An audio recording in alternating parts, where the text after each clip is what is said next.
아무래도 많은 분들이 좋아해 주셔서 그런 것 같아요. 한약을 먹고 좋은 효과를 보고 또 도움이 되니까 확대가 되는 것 같은데요. 많은 분들이 한약에 대해서 오해하고 계시는 게 그냥 상담하고 맥 짚어보고 또 한약을 처방한다고 생각하시는 것 같아요. 한약의 효과를 최대로 올리기 위해서 여러 가지 진단기기의 도움을 받고 있는데 저희는 기본적으로 인바디, 혈압, 스트레스 검사, 혈관 공명도 검사 또 맥진 등을 통해서 정확하게 한약을 처방하려고 노력하고 있습니다. 단순히 상담만 하고 한약을 처방할 수도 있지만 이왕이면 더 정확하게 더 확실하게 낫게 해드리는 게 좋잖아요. 그런 생각에 여러 가지 진단기기의 도움을 받고 있는 거고요. 여러 가지 검사를 해보면 어떤 한약재를 써야 하고 또 어떤 한약재는 덜 써야 하고 또 이런 게 보여요. 그래서 한약을 기존에 처방 받으셨던 분들이 재처방을 받으시고 이런 게 쌓이면서 갈수록 한약을 믿고 드시는 분들도 늘어나고 있고 실제로 이번 첩약건강보험이 통과되었잖아요. 이 기회에 많은 분들이 더 좋은 한약을 처방받을 수 있게 된 것 같아서 기쁘게 생각하고 있습니다.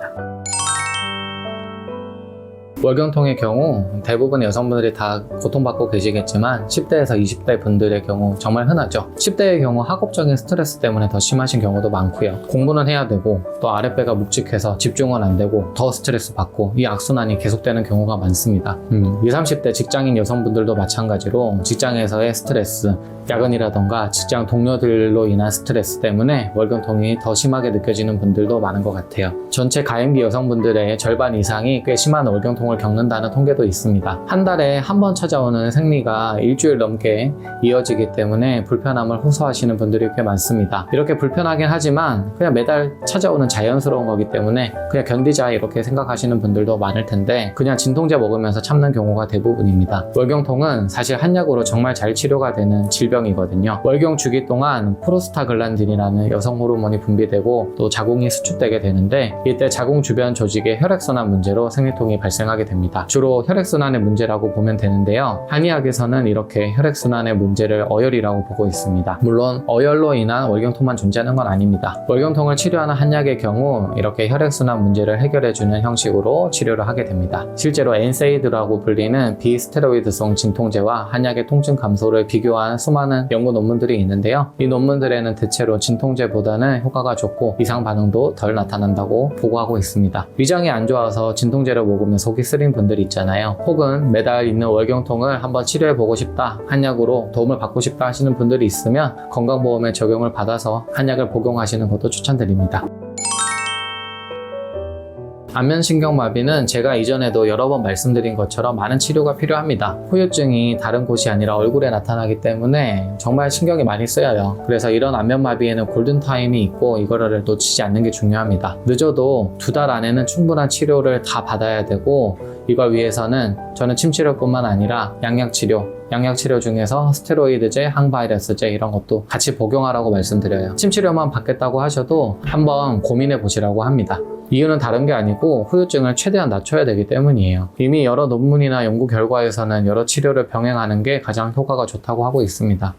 그러면 굳이 한 가지 치료 방법만 고집할 필요는 없겠죠. 마찬가지로 한약 치료를 하면서 신경의 재생, 체력 회복, 염증 제거를 목표로 하게 돼요. 안면마비 자체가 체력이 떨어진 사람한테 잘 발생하기도 하고 또 그런 사람들은 신경의 회복도 잘 안 되고 염증도 더 잘 생겨서 회복이 더딜 수가 있거든요. 이런 상황에서 한약 치료가 충분히 도움이 될 거라고 생각합니다. 기존에는 열흘치밖에 한약 처방이 보장 안 됐는데 이번에는 20일로 범위가 확대됐기 때문에 충분한 치료하면서 한약 처방 받으시고 양방 치료도 병행하면서 이제 관리하시는 걸 권장드리고 있습니다.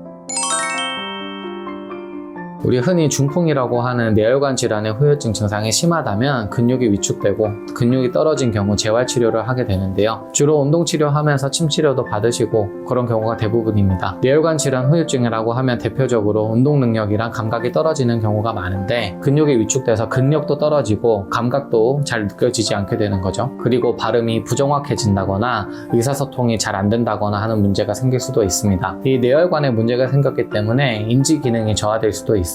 그리고 내 몸이 내 마음대로 움직여지지 않기 때문에 스트레스도 많이 받고 쉽게 화가 나기도 합니다. 뇌혈관 질환 후유증 치료를 위한 한약은 손상된 뇌혈류를 좀 개선시켜주고 후유증을 최소화하기 위한 목표를 두고 처방을 하게 됩니다. 추가로 근육의 위축, 신경의 재생, 근력의 강화도 목표로 하게 됩니다. 자, 요추 추가판 탈출증은 허리 디스크라고 불리고 있습니다. 허리 디스크도 한약을 먹어라고 생각하시는 분들도 있을 것 같은데요. 허리 디스크를 포함한 목, 어깨, 무릎 등의 근골격계 질환 모두 한약을 잘 쓰면 회복이 될 수가 있습니다. 허리 디스크는 이전에 영상에서 여러 번 말씀드린 것처럼 근육 치료도 해야 하고 디스크 주변의 염증 치료도 해야 하고 허리 관절도 강하게 만들어 주어야 합니다. 여기에 운동도 하고 또 관리도 해주셔야 디스크가 자연 치유될 수가 있습니다. 여기서 한약의 역할은 디스크의 자연 치유 속도를 높여주고 허리 근육 관절을 강하게 해주고 혈액순환을 통해서 염증을 제거하는 것입니다. 당연히 침치료, 약침치료, 추나요법을 받아도 잘 치료가 되는데 여기에 한약까지 복용하면 더 빠르게 치료가 되겠죠? 이번 건강보험에 허리 디스크 한약이 추가되었기 때문에 디스크 때문에 많이 아프시다면 당연히 복용하는 게 좋다고 생각합니다. 디스크는 잘못 관리하면 다리가 하루 종일 저릴 수도 있고 수술을 해야 되는 경우도 있어요. 이런 가능성을 최대한 낮추기 위해서는 치료 초반에 최대한 치료를 받고 통증이 사라지더라도 관리를 꾸준히 해주는 게 좋다고 생각됩니다. 환절기만 되면 비염 때문에 고생하시는 분들이 참 많죠. 환절기 때마다 오는 비염은 그냥 당연한 거라고 생각하시는 분들이 많은데 그만큼 치료도 잘 안 되고 그냥 평생 가지고 살아야지 라고 생각하시는 분들이 많아요. 하지만 학교에서 또 직장에서 공부할 때 일을 할 때 비염은 정말 큰 스트레스로 다가오잖아요. 시험이나 면접 또 소개팅 등의 중요한 자리가 있다면 더 신경 쓰게 되겠죠. 비염은 병원에서 약을 먹고 처방을 받아도 크게 효과를 보지 못한다고 하는 분들도 상당히 많아요. 그래서 한의원에 비염 치료하려고 내원하시는 경우가 많습니다. 이번에 건강보험에서 알레르기 비염 한약을 지원해주기 때문에 비염으로 고생하시는 분들은 관심을 가져보시면 좋을 것 같습니다. 소화불량은 여성분들에게 대체로 흔한 것 같아요. 기능성 소화불량이 정말 답답한 점이 내시경을 해봐도 또 복부 초음파 CT 촬영을 해봐도 딱히 이상이 안 나오거든요. 이상이 없는데도 불구하고 밥을 먹었다면 속이 또 답답하고 쓰리고 더부룩하고 그래서 뭘 먹을 때마다 소화제를 항상 챙겨 먹게 되는 거예요. 먹는 즐거움은 굉장히 큰 즐거움인데 이런 즐거움을 온전히 느끼지 못한다면 스트레스가 이만저만이 아니겠죠. 검사 결과가 이상이 없다고 하더라도 소화기관의 기능 자체가 떨어지게 되면 소화불량이 생기게 되는 건 당연하고요. 일단 기본적으로 식생활의 습관 관리를 해주는 걸 추천드립니다. 소화 기능이 약하면 먹는 거를 신경 써주는 게 가장 좋고 또 가장 당연합니다. 밀가루, 또 맵고 짠 음식, 너무 기름진 음식 등을 좀 피하는 걸 추천드리고 스트레스를 줄이고 적당한 운동을 통해서 관리를 해보는 걸 추천드려요. 그래도 안 되면 한약을 통해서 치료하시는 것을 권해드립니다. 한약이 기본적인 소화기관의 기능을 도와줄 수가 있습니다. 단순히 소화제 개념이라기보다 더 강한 위장 기능을 갖게 해주는 한약을 사용하게 되고요. 이번 처벽 건강보험으로 인해 올해 4월부터 보장이 되고요. 전체 치료 비용의 30%만 지불하면 한약 복용이 가능해졌습니다. 해당되는 6가지 질환에 대해서 간략하게 말씀드렸고 이 증상에 해당된다면 이번 기회에 한의원에 내원하셔서 잘 치료받았으면 좋겠습니다. 네, 인터뷰 해주셔서 감사합니다.